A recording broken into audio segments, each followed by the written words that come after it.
suhuno kpobo communitoro oglodo kwome zombo achepipa beneto tome eno kpokpodo yemeyin okan hwe azani alon so atoro tomitome le usimon be kpodo senabukpo yeno khusu me loboze titome da khoro tini e kan alon so atoro beneto mitome le yeme fowe landeji we ngbeto enana nuendo nuyeji bon eyin wa minino kpo lobon ohun minido gloro kpo me bolando azokpado kpo yovodo l'entrepreneurial coopérative tito linkoton et to gamiton soro te minato no jile no wale nkoton ebe do nyonu sangbe azan ma ewewe to swememinde otondo kutansi to homedo CPA yeme lobodo o mima ikuton kodo Atlantique poton le ihun yedo oklodo pome lona suhuna nuedo nuetido o fine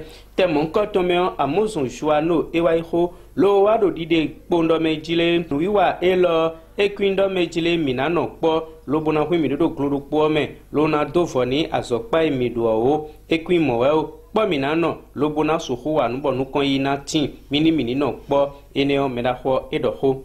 Nous vous souhaitons la bienvenue à cet atelier de formation dont le thème porte sur l'entrepreneuriat coopératif, une organisation idéale pour le développement des activités artisanales au Bénin. Ça va impacter 300 maîtres artisans dans les départements de notre pays à raison de 50 maîtres artisans par interdépartemental. Nous osons bien croire que l'expert donnera le meilleur de lui-même pour vous permettre d'avoir tous les outils nécessaires permettant de se mettre ensemble afin de créer plusieurs entreprises coopératives car notre pays, le Bénin, en a besoin.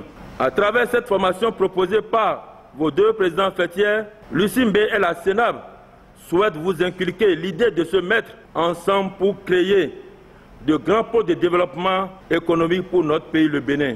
Pourquoi devons-nous toujours laisser dans les mains des étrangers la création des grandes entreprises, par exemple Sobebra, Sanipa, etc. j'en passe. Alors un adage dit, ensemble, on est plus fort.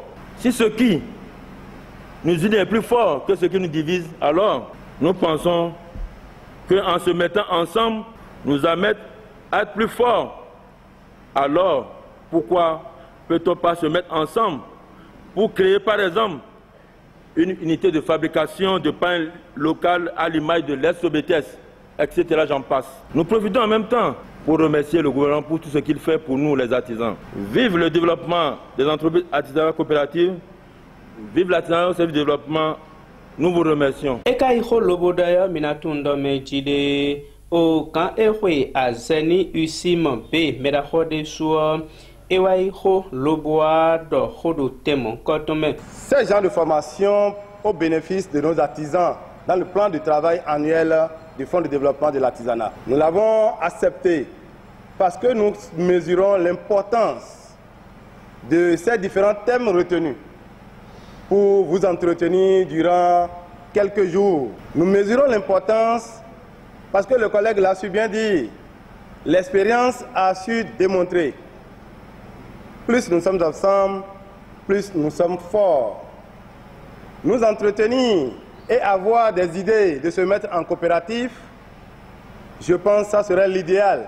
Ça nous permettra non seulement de mutualiser les équipements, mais de se positionner dans le marché de concurrence. Car nous savons, en ce qui concerne nos différents métiers, les métiers évoluent à grands pas et nous sommes appelés en tant que chefs d'entreprise d'accompagner ou de suivre le rythme de la technologie au niveau de tous nos métiers. Et en connaissant la vision éclairée du chef de l'État, qui est soucieux de la professionnalisation de nos métiers, nous devons œuvrer et se mettre ensemble pour créer de grandes unités de production. De grandes unités de production pour faire face à toutes les commandes. Parce que nous, en tant que fêtières, c'est notre raison d'être, d'œuvrer de vos côtés pour la promotion de vos produits. Quand on parle de la promotion, il faut être capable de produire en série, en quantité. Cela ne pourra être une réalité. Toutefois, si nous œuvrons individuellement dans nos petites unités de production. Et c'est en cela que nous remercions très infiniment à travers notre ministre Modeste Kérékou, en charge de l'artisanat, remercier tout le gouvernement pour tout ce qui ne cesse. Otito linkoto yo tame igbadesu lobona suhude tombo yeme alonu so atole mina kwimi dedo oglodo pome tito linkoto yo no da hodi wen ba hunu sinu bo hogbe lo jiwe meda hogbon lobo hunu sinu wa linkoto ndo kuto sinto homedo o CPA mi akan hobio meda ho a jagba Faustin ewen no plometo e wa fini ne bomi kazi hogbe linkoto ndo tio etindo soja kegbemeni mi. On va leur montrer ce que c'est que la coopérative, comment on se met en coopérative, quels sont les principes, quel est le processus, quelles sont les différentes normes qu'il faut suivre et les différentes étapes. Donc c'est essentiellement ça pour que les artisans puissent se mettre ensemble pour être plus forts. Bon, il y a quand les côtes même binatundo menjile FDA me lo doalo akon lobo de kweton lo na suhu dogla nuwa mon koton sin o tame. Ba ego sin fine o mina tuna mejile e wa huhu afodo we mekpodo anagogbogbeji ye meyin alonu zo ato edo we mekpodo anagogbogbeji bo kan temetemele yo ye dele huhu afo itondo notein base d'appui do kutongbe e we huhu afo iton ledo bo mera ho Elise Ahwanchede podo akin beta ton lepo e wa pla ye meyin o kan usimbe podo senabupo lo pla ni bo homehun awajije ye meyin o kan teme bo afune bona inu ye to nu ye jile yo e vivini e deso be ye don do ye chobo e kan don do yo tomi tome sin o han gbe minoji ene wa eji lobo yi o kan le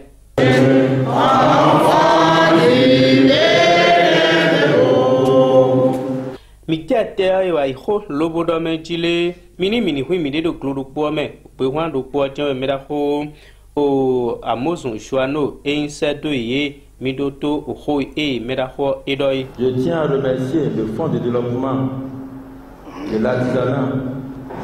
Grâce à lui, nous sommes ici. C'est lui qui a financé cette formation que je vous demande d'applaudir. Nous tenons à remercier son excellent parti talent et en particulier notre milice qui, à travers lui, le FDA nous a accompagnés.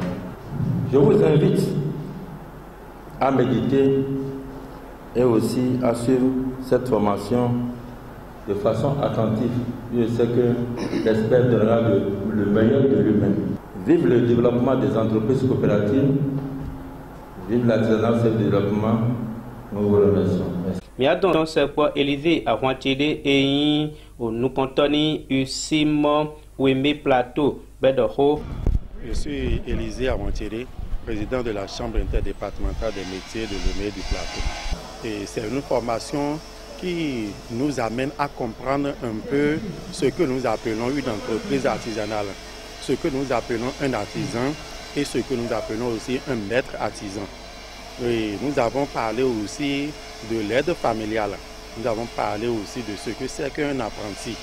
Donc après tous ces développements que le formateur nous avait amené à comprendre, il y a aussi la création des coopératives. Donc comment est-ce que nous pouvons rester en coopérative, comment est-ce que nous pouvons créer des groupements d'artisans pour pouvoir travailler ensemble comme des entreprises SA ou bien des entreprises anonymes. Awe home Felicien ewe nyonu o asuka e hwe azani alonzo atole do hogbonto home nu konoto nana alonzo ato heti to hogbonu si agbegbeji le po Mimo formation là et nda hode to hudo miton leme wa miton ndo do pataki président confédération nationale miton et mi sisi do yon ko eton monsieur Amuzu Joano et fontegwe boto kan hono mi wa lonzo atole de formation he lo et ndo poto hudo miton leme wa mi mo ya je deme to li do mlo we nu yelele to yi miton ndo do formateur miton lo su na e no time na mi gbon lole po me wa mi mo do ni no mi fo formation lo mi do na ba kondo po bona zenile dagwererote na do so gona so emi to wiwa bona chite taidi do po wa nuna jenu jina mi e ho me honda hode na mi me adon se po kan ko azani alonu so atoledo aja were o medaho Aristide Ogu mo gboro pe òṣìṣẹ́ ọwọ́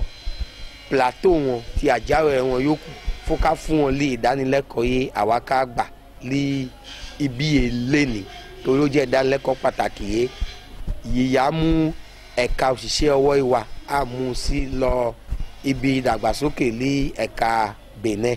Ǹjẹ́ mo gbà bí láti kí FNDA, mo kí wọn, mo kí ministère wa Anshai, mo kí président Senabu wọn mọ ìsìnbẹ, mo kí gbogbo wọn láì gbàgbé sim pàápàá pé wọ́n ṣeun gan.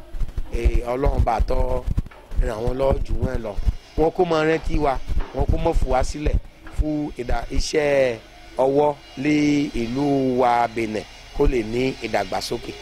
Mo rò pé o Germain Sianou Idisu Edo Hobo Home Huyi Edo. Nous sommes tellement fiers, nous remercions le gouvernement et les partenaires, toutes personnes qui ont contribué à cette réalisation de formation. Surtout nos structures fêtières, nos deux responsables, il y a le président Senam et le président Isimbe.